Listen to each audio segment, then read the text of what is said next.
मुजफ्फरपुर के सकरा इलाके में महिला की किडनी निकालने का मामला शांत भी नहीं हुआ कि यहां एक और झोलाछाप डॉक्टर की करतूत उस इलाके से सामने आ गई है। यहां एक झोलाछाप डॉक्टर की लापरवाही की वजह से एक महिला की जान चली गई। मामला सकरा के परशुराम पचदही का है। 4 सितंबर को महिला के पेट में दर्द हुआ, जिसके बाद उसे परशुराम पचदही स्थित निजी क्लिनिक में भर्ती कराया गया। क्लिनिक का डॉक्टर गुड्डू कुमार उसका इलाज कर रहा था। उसने बताया कि महिला का पेशाब रुका हुआ था, जिसके लिए उसे पाइप लगाना होगा। गुड्डू कुमार ने वहां काम करने वाली महिला को बुलाकर पाइप लगवा दिया। गलत पाइप लगाने की वजह से मरीज को ब्लीडिंग शुरू हो गई और देखते ही देखते उसकी हालत चिंताजनक हो गई। बाद में उसे मुजफ्फरपुर के अस्पताल में भर्ती कराया गया, जहां से उसे पटना रेफर कर दिया गया। डॉक्टरों का इस पर कहना है कि प्राथमिक उपचार के बाद लापरवाही की वजह से महिला के शरीर से ज्यादा खून निकल गया, जिसकी वजह से उसकी जान चली गई।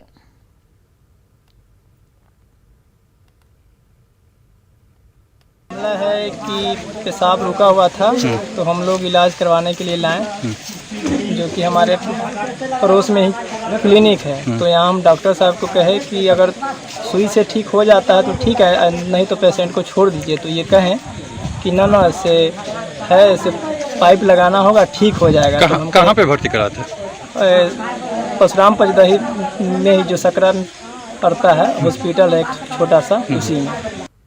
और देखिए 3 से 4 दिनों के बीच में ये दूसरा मामला सामने आया है। ऐसे में ये समझना बेहद जरूरी है कि आखिर झोलाछाप डॉक्टर के पास लोग जाते क्यों हैं।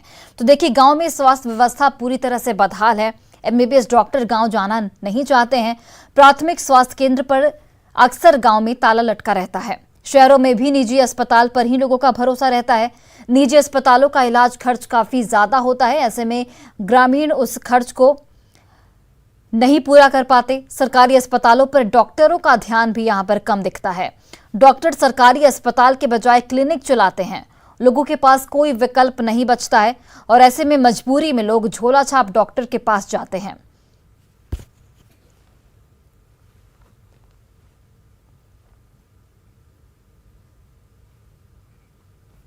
तो देखिए लोगों के पास मजबूरी है। ऐसे में उनकी मजबूरी दूर करने के लिए सरकार को क्या करना चाहिए, ये भी समझना प्रशासन के लिए बेहद जरूरी है।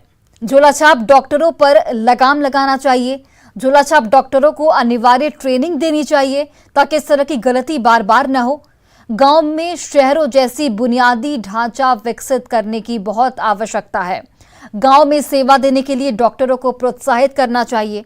इसके अलावा गांव में सेवा देने वाले डॉक्टरों को अतिरिक्त इंसेंटिव देना चाहिए ताकि डॉक्टर सामने से आए कि उन्हें गांव में सेवा देनी है। और इन सब चीजों को करने से ही जो ग्रामीण इलाकों की स्वास्थ्य व्यवस्था है वो पटरी पर आ पाएगी। बेगूसराय के वीरपुर की रहने वाली शिवानी ने बिहार पुलिस की फाइनल परीक्षा को पास कर युवाओं के सामने एक मिसाल पेश की है। छोटी उम्र में ही मां बाप का देहांत हो जाने के बाद भी शिवानी ने हिम्मत नहीं हारी और उसने वो कर दिखाया जो हर किसी से संभव नहीं हो पाता है। आइए देखते हैं शिवानी की संघर्ष भरी कहानी।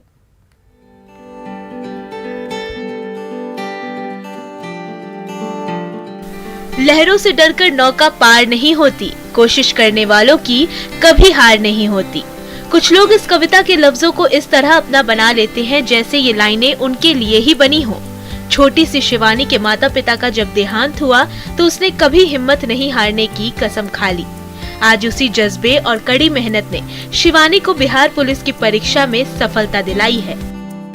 कोई बोलने वाला नहीं था, कोई खर्चा वर्चा करने वाला नहीं था।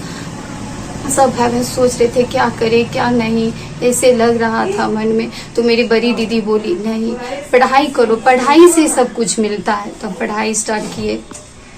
आज दीदी बोली कि नहीं पढ़ाई करो, इसके बाद ही कुछ होगा। तो पढ़ाई स्टार्ट किए, बिहार पुलिस कांस्टेबल निकाले, आज यहाँ तक पहुँचे। बेगूसराय के वीरपुर की रहने वाली शिवानी 5 भाई बहनों में सबसे छोटी है। बड़ी बहन ने उसके सपनों को पंख दिए और पढ़ाई करने के लिए हमेशा प्रेरित किया। अब शिवानी अपने पैरों पर खड़ी हो चुकी है, आत्मनिर्भर बन चुकी है। परिवार के साथ साथ आसपास के लोगों को भी उस पर नाज है। छोटी वाली को हमेशा करते रहे कि पढ़ो पढ़ो, अगर शादी कर लेगी तो कहीं उतना आगे नहीं बढ़ पाएगी, पढ़ाई के मामले में आगे जाएगी, बिहार पुलिस हुआ या तुम एएनएम कर लोगी, जीएनएम कर लोगी, तुम अपने आप पे डिपेंड रहेगी, किसी के भरोसे नहीं, तुम्हें मम्मी पापा नहीं है, तुम रोने के लिए नहीं आएगी कि हमको ये मारता है, ये करता है, मेरे घर में ये नहीं है, इसीलिए हम उसको आगे बढ़ाए। बहुत अच्छा फील हो रहा है हम लोगों को, जो हमारे गांव के बच्चे जो गरीब टाइप में हैं, जिनके माता पिता भी नहीं हैं, तब भी वो पढ़ाई के लिए आगे की सोच रखते हैं। ये हमारे लिए गौरवान्वित की बात है, हमारे समाज की हित के लिए अच्छा बात है। परिस्थितियों से लड़कर खुद अपनी सफलता की कहानी लिखने वाली शिवानी आज अपने जनरेशन के बच्चों के लिए प्रेरणा स्रोत बन चुकी है। शिवानी की कहानी हमें भी चुनौतियों का सामना कर मेहनत से अपने लक्ष्य को हासिल करने की सीख देती है। न्यूज़ 18 के लिए बेगूसराय से संतोष की रिपोर्ट।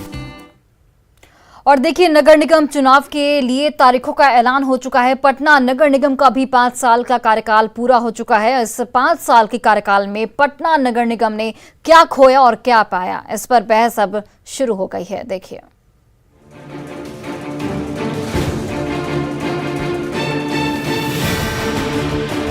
अगले महीने पटना नगर निगम के नए पार्षदों का चुनाव है। चुनाव के पहले वर्तमान मेयर सीता साहू के गुट और विरोधी गुट आमने सामने है। मेयर गुट के लोगों की माने तो 5 साल का कार्यकाल उपलब्धियों भरा रहा। जलापूर्ति योजना से लेकर स्ट्रीट लाइट समेत कई योजनाओं पर काम हुआ। जल निकासी तो हुई ही, डोर टू डोर कचरा कलेक्शन तक शुरू किया गया।